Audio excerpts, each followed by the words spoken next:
Assalamualaikum warahmatullahi wabarakatuh. Kali ini kita akan membahas tentang perencanaan layanan bimbingan dan konseling. Tentunya ini berkaitan dengan pembuatan program bimbingan dan konseling yang ada di lembaga Anda sebagai seorang konselor.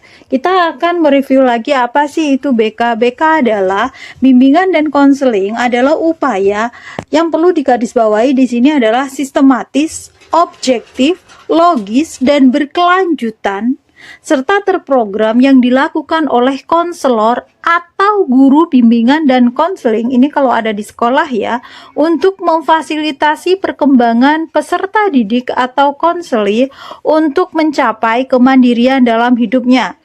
Jadi tujuannya Anda melakukan BK, bimbingan dan konseling pada konseli Anda, selain untuk memfasilitasi perkembangan peserta didik atau konseli Anda, juga untuk mencapai kemandirian dalam kehidupannya. Tentunya ketika Anda akan membuat sebuah program BK, dibutuhkan perancangan dahulu. Jadi ada perencanaannya dulu yang akan kita bahas kali ini. Bagaimana memulainya? Kita akan memulai dari perancangan berbasis asesmen kebutuhan.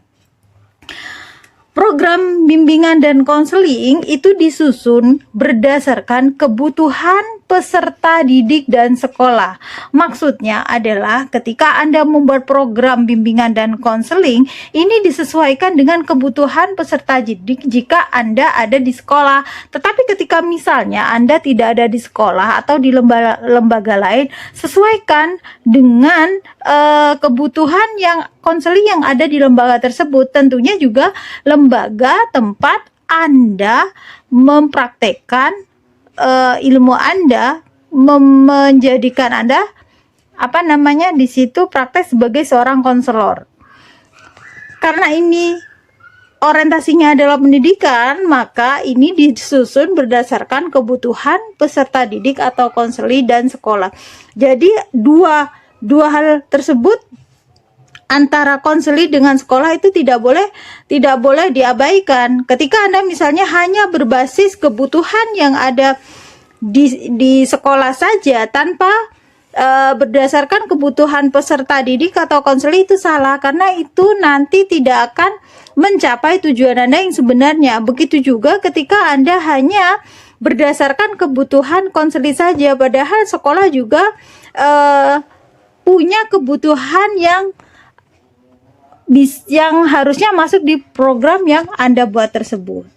Kemudian ini kita akan membahas tentang tahap yang awal adalah tahap persiapan. Ada 3, jadi memulai dari asesmen kebutuhan, kemudian juga mendapatkan dukungan dari pimpinan dan komite. Kalau misalnya Anda di sekolah berarti dari kepala sekolah dan dari komite sekolah. Kemudian setelah itu penetapan dasar perencanaan. Tahap perancangan. Jadi setelah persiapan Anda sudah menyiapkan dan memberikan asesmen kebutuhan Anda kepada konselor Anda, kemudian Anda juga sudah mendapatkan dukungan dari kepala sekolah ataupun dari komite sekolah. Setelah itu Anda mulai menetapkan dasar perencanaan yang dilanjutkan dengan tahap perancangan.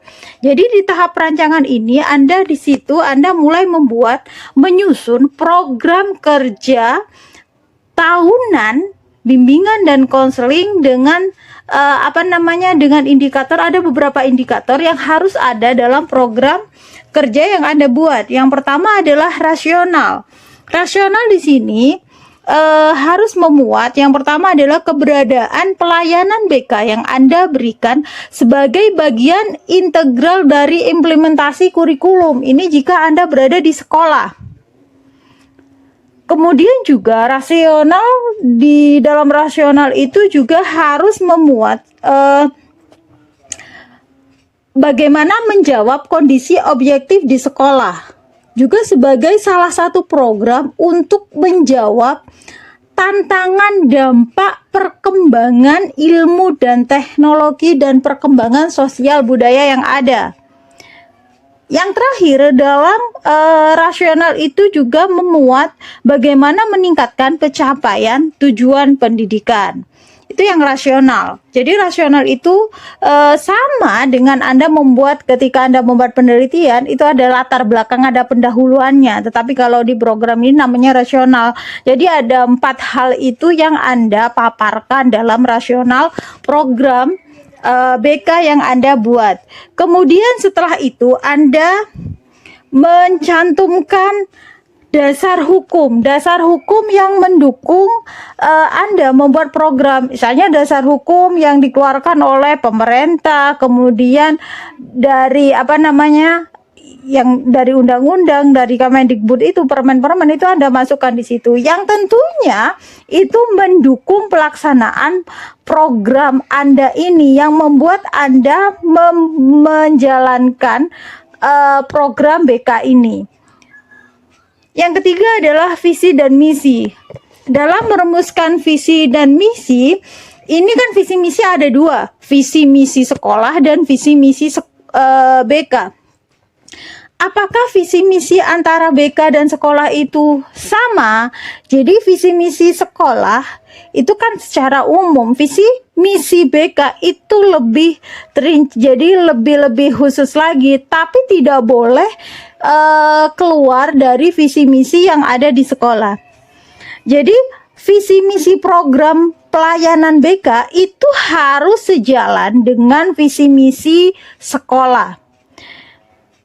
Kalau visi pelayanan BK, sebagaimana kita tahu, adalah terwujudnya kehidupan kemanusiaan yang membahagiakan melalui tersedianya pelayanan bantuan dalam pemberian dukungan perkembangan dan pengentasan masalah agar konseli berkembang secara optimal, mandiri, dan bahagia. Nih ya, di garis bawahi. Jadi nggak ada kasti lagi.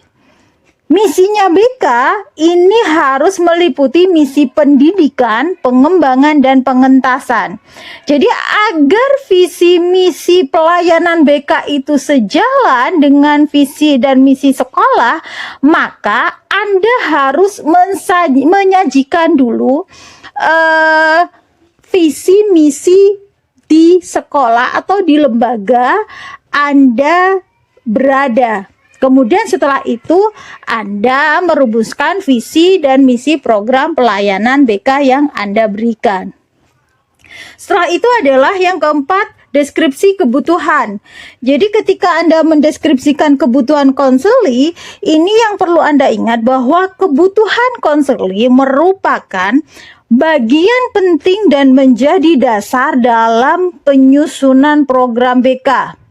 Yang kedua, kebutuhan konseli sebagai hasil analisis dari hasil asesmen itu harus dideskripsikan secara jelas.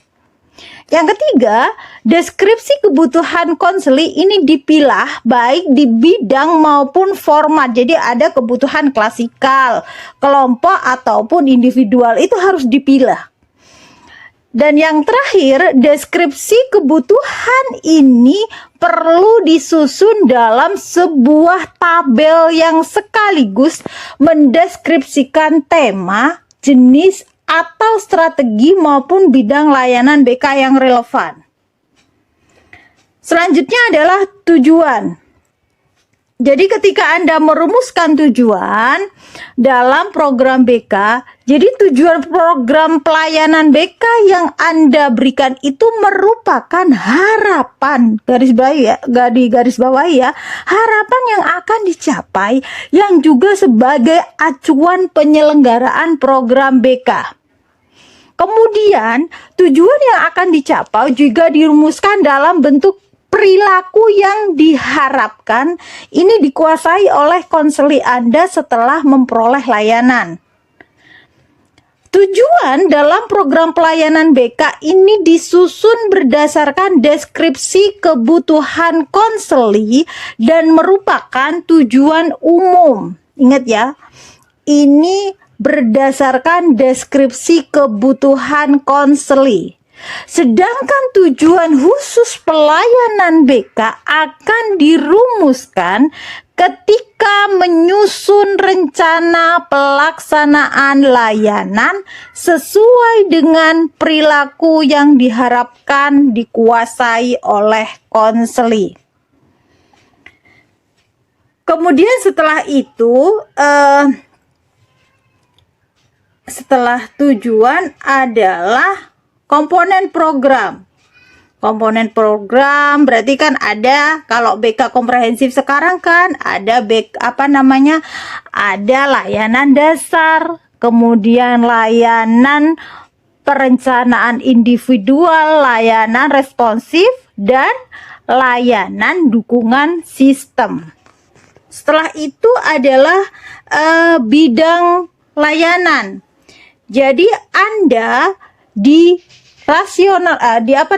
program Anda itu mengidentifikasi bidang layanan, apakah itu masuk di pribadi, sosial, belajar, ataupun karir.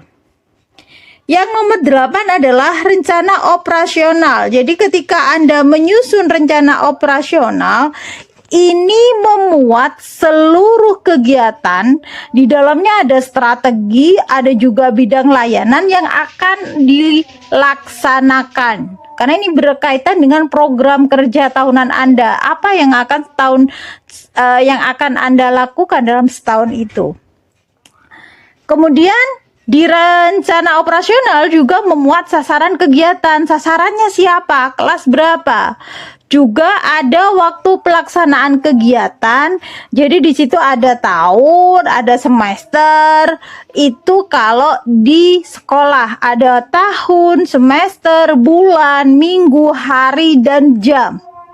Juga ada durasi waktunya. Butuh berapa waktu? Berapa jam? Kemudian juga tempat, jangan lupa ya tempatnya di mana. Karena rencana operasional ini merupakan langkah untuk menjamin terlaksananya program secara aktif. Setelah itu adalah, jadi di action plan. Kalau rencana operasional itu bahasa ininya action plan itu adalah rencana operasional ya. Kemudian pengembangan tema itu berdasarkan dari dari hasil yang asesmen yang sudah Anda berikan itu. Setelah itu nomor 10 adalah rencana evaluasi, pelaporan, dan tindak lanjut. Jadi evaluasi ini bisa Anda lakukan dengan cara mengukur perubahan perilaku konseli yang kemudian dibandingkan dengan tujuan yang telah Anda rumuskan. Di evaluasi ini juga mengidentifikasi program-program yang terlaksana maupun tidak terlaksana. Dengan demikian, ini akan dapat disusun rekomendasi yang relevan sebagai dasar tindak lanjut pengembangan program berikutnya. Itu untuk evaluasi. Kemudian untuk sarana dan prasarananya tentunya sarana prasarana yang ada di lembaga Anda, fasilitasnya yang ada di tempat Anda. Yang terakhir adalah anggaran, merencanakan anggaran biaya. Ini sangat penting ya. Kenapa saya bilang sangat penting? Karena ini berkaitan dengan yang Anda butuhkan dalam setahun itu apa. Jadi rencana anggaran biaya ini untuk mendukung implementasi program layanan bimbingan dan konseling yang akan Anda berikan dalam setahun itu. Kemudian disusun secara realistis dan dapat dipertanggungjawabkan secara transparan. Jadi memang Anda tidak ngarang gitu loh. Benar-benar memang ini adalah sesuai dengan realita yang Anda butuhkan. Misalnya dalam setahun itu Anda butuh berapa HVS, misalnya seperti itu, untuk transport dan lain sebagainya, itu sudah dianggarkan di situ. Sehingga nanti ketika Anda mengajukan itu, membuat program itu sudah jelas. Jadi rancangan biaya dapat memuat kebutuhan biaya operasional layanan BK dan pengembangan profesi bimbingan dan konseling. Misalnya ada pelatihan mandiri yang ingin Anda ikuti, misalnya pelatihan untuk aplikasi instrumentasi karena berkaitan dengan asesmen, misalnya seperti itu bisa Anda masukkan dalam rencana anggaran biaya. Kemudian juga rancangan biaya ini yang paling terakhir. Jadi rancangan biaya ini disusun setelah seluruh program tersusun. Setelah itu Anda kemudian menyusun program semesteran yang dirumuskan dalam bentuk matrik kegiatan berdasarkan komponen program dan terdistribusi dalam semester ganjil dan genap. Jadi ketika Anda membuat program tahunan itu sudah disusun yang ditindaklanjuti dengan jadwal kegiatan layanan selama setahun. Oke, saya tekankan lagi bahwa program tahunan BK itu disusun yang terdiri dari 12 komponen, yaitu rasional, dasar hukum, visi dan misi, deskripsi kebutuhan, tujuan, komponen program, kemudian bidang layanan, action plan atau rencana operasional, pengembangan tema, rencana evaluasi, pelaporan dan tindak lanjut, sarana dan prasarana, serta anggaran biaya. Kemudian dari 12 komponen yang saya sebutkan tadi, 7 diantaranya itu sudah teridentifikasi ketika Anda melakukan hasil analisa, hasil asesmen peserta didik dengan ada memang asesmen tertentu yang sudah menjelaskan. Di situ analisanya sudah langsung ada 7 poin yang ada di program tahunan yang tadi komponen program tahunan itu sudah saya jelaskan. Jadi apa saja yang ada di salah satu instrumen hasil asesmen itu, asesmen yang misalnya AKPD gitu ya. Itu jadi itu deskripsi kebutuhan dan permasalahan konseli, tujuan, komponen program, kemudian bidang program, rencana kegiatan, pengembangan tema ataupun topik, sarana dan prasarana itu sudah ada. Berikutnya adalah melakukan asesmen kebutuhan.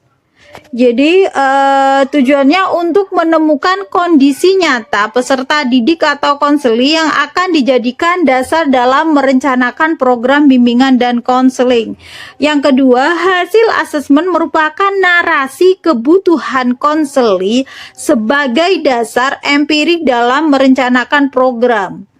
Jadi Anda melakukan asesmen kebutuhan itu adalah Anda ingin menemukan sebenarnya situasi yang nyata yang dialami peserta didik atau konseli itu bagaimana, sehingga itu bisa menjadi dasar Anda dalam merencanakan pembuatan program BK. Juga perlu diketahui bahwa hasil asesmen yang Anda berikan itu merupakan narasi, gambaran kebutuhan konseli Anda. Sehingga Anda ketika membuat program itu punya dasar empirik. Dasar yang memang sesuai dengan kondisi nyatanya, seperti itu. Jadi tidak dibuat-buat. Yang berikutnya, jadi ketika Anda membuat asesmen itu, dari hasil asesmen itu menjadi dasar penyusunan program layanan bimbingan dan konseling yang Anda berikan. Asesmen juga dilakukan di awal tahun ajaran atau di awal semester.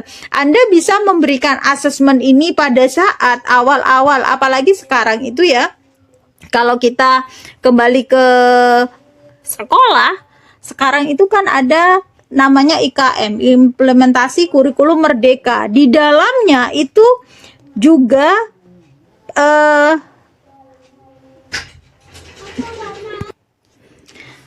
di IKM ini guru benar-benar dituntut untuk mengerti perbedaan individu, baik dari gaya belajar, dari kecerdasannya masing-masing pendidik, peserta didik itu yang memang mereka berbeda.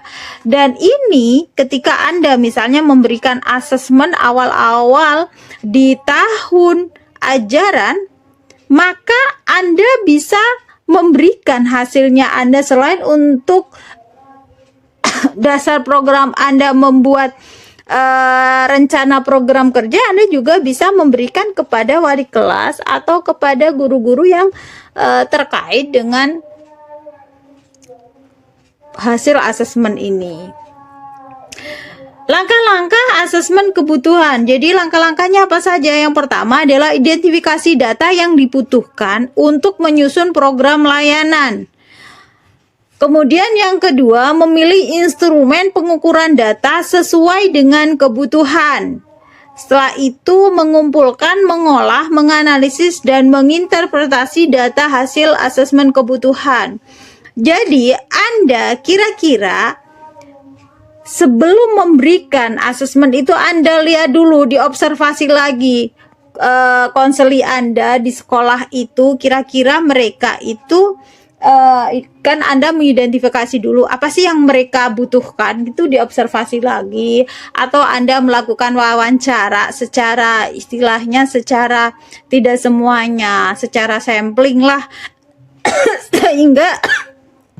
sehingga Anda nanti bisa memilih instrumen sesuai dengan kebutuhan yang mereka memang perlukan. Kemudian juga setelah Anda menemukan, memilih instrumen yang sesuai dengan kebutuhan yang ada di sekolah Anda, kemudian Anda yang jelas mengumpulkan, setelah diisi, mengolah dan menganalisis serta menginterpretasi data hasil asesmen kebutuhan tersebut. Identifikasi data yang dibutuhkan dalam penyusunan program layanan, yaitu menentukan data yang akan diukur atau diungkap untuk kepentingan penyusunan program layanan BK.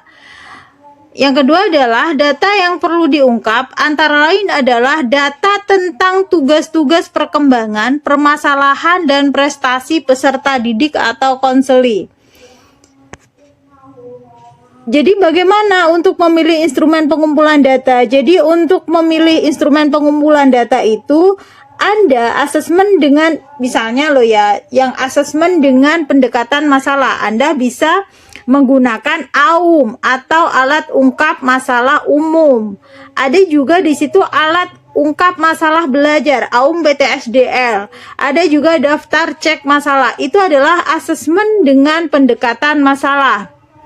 Kemudian asesmen analisa kebutuhan dengan pendekatan tugas perkembangan, Anda bisa menggunakan inventory tugas perkembangan. Inventory tugas perkembangan ini resmi ya. Jadi Anda harus, dalam artian saya bilang resmi seperti ini, artinya Anda ketika menggunakan ini memang Anda punya izinnya, seperti itu. Kemudian asesmen dengan pendekatan tujuan 4 bidang layanan. Jadi ada instrumen perkembangan pribadi, instrumen perkembangan sosial, instrumen perkembangan belajar, dan instrumen perkembangan karir. Setelah itu Anda mengumpulkan, mengolah, menganalisis, dan menginterpretasi data. Jadi pengumpulan data ini dilakukan dengan menggunakan instrumen yang dipilih. Kalau misalnya tadi Anda menggunakan ITP, inventory tugas perkembangan misalnya.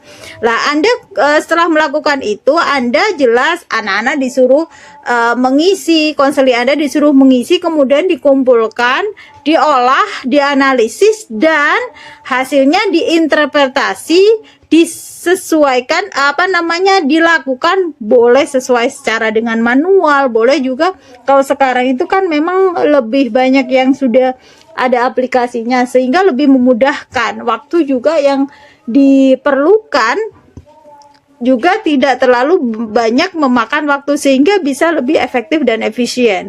Bila instrumen yang digunakan adalah instrumen yang belum standar, maka pengolahan analisis dan interpretasi hasil analisis data menggunakan manual yang disusun secara disusun sendiri. Maksudnya begini, ketika Anda menggunakan misalnya instrumen asesmen ini Anda buat sendiri, boleh enggak? Boleh Anda membuat sendiri, asalkan ketika Anda membuat, misalnya Anda membuat skala membuat skala pengukuran, skala sikap misalnya seperti itu. Anda ketika membuat itu jangan lupa, ketika Anda membuat itu Anda harus menguji cobakan dulu pada beberapa sampling, kemudian Anda olah hasilnya. Apakah item yang Anda buat itu sudah valid dan reliable gitu loh. Kalau memang tidak valid, maka item yang Anda berikan, maka Anda tidak boleh menggunakan itu. Jadi memang ada standarisasinya seperti itu. Tidak ujuk-ujuk Anda tidak secara instan membuat langsung diberikan kepada konseli Anda. Jadi memang ada perhitungannya tersendiri. Kalau misalnya aduh saya tidak bisa sekarang, Anda bisa minta bantuan teman-teman Anda atau orang lain yang paham di bidang penelitian, sehingga alat ukur yang Anda berikan meskipun itu buatan sendiri sudah terstandarisasi lah, seperti itu, sudah valid lah item yang Anda berikan itu. Kemudian aktivitas mendapatkan dukungan pimpinan dan komite sekolah. Ini dilakukan sebelum penyusunan program dan selama penyelenggaraan kegiatan. Kenapa harus pimpinan dan komite sekolah? Ini adalah kebijakan yang mendukung juga fasilitas kolaborasi dan sinergitas kerja. Ini juga dilakukan konsultasi, rapat koordinasi, sosialisasi, dan persuasi. Peran pimpinan atau kepala sekolah dan komite sekolah di sini itu sangat penting ya, karena meskipun Anda punya program yang sangat bagus, ketika Anda tidak mendapatkan persetujuan dari pimpinan dan komite sekolah itu sangat berpengaruh terhadap program bimbingan, perencanaan program bimbingan yang Anda rencanakan, juga akan Anda jalankan. Kenapa saya bilang seperti itu? Karena memang tanpa dukungan mereka, misalnya tanpa dukungan kepala sekolah, apa bisa Anda menjalankan program Anda? Kemudian juga tanpa dukungan komite sekolah juga ini akan berpengaruh, apalagi misalnya berkaitan dengan pembiayaan. Kalau Anda ada di sekolah, tidak semua anggaran itu bisa digunakan diambilkan melalui anggaran yang diberikan oleh pemerintah. Jadi memang untuk butuh juga untuk kegiatan-kegiatan khusus, misalnya psikotes seperti itu kan tidak bisa diambilkan dari dana yang diberikan oleh pemerintah untuk sekolah atau BOS gitu kan. Jadi Anda bisa bekerja sama dengan komite sekolah sehingga nanti secara mandiri bisa mereka melakukan tes seperti itu. Misalnya Anda ingin memberikan asesmen itu yang pakai instrumen tes dan tentunya kan berbayar mahal lah. Anda bisa bekerja sama dengan komite sekolah. Jadi selama Anda akan akan menyusun program, karena ini memang harus dilakukan sebelum menyusun program lah, Anda harus melakukan konsultasi, juga rapat koordinasi dan sosialisasi kepada pimpinan dan komite sekolah Anda, sehingga kalau misalnya sudah di ACC Anda bisa melaksanakan program tersebut. Jangan lupa selama penyelenggaraan kegiatan Anda juga tetap koordinasi, konsultasi dengan pimpinan dan komite sekolah Anda. Itu kalau Anda ada di sekolah. Kemudian dasar perencanaan layanan ini ada 3, yaitu dari asesmen kebutuhan peserta didik dan sekolah. Jadi bukan hanya asesmen siswa, tetapi juga kebutuhan sekolah. Juga ada landasan filosofis dan teoritis atau praktis bimbingan dan konseling. Jadi memang dasar perencanaan layanannya itu asesmen kebutuhan peserta didik dan sekolah, kemudian landasan filosofis, teoritis, praktis, bimbingan, dan konseling. Itu saja tentang perencanaan program layanan BK. Saya akhiri materi kali ini. Wassalamualaikum warahmatullahi wabarakatuh.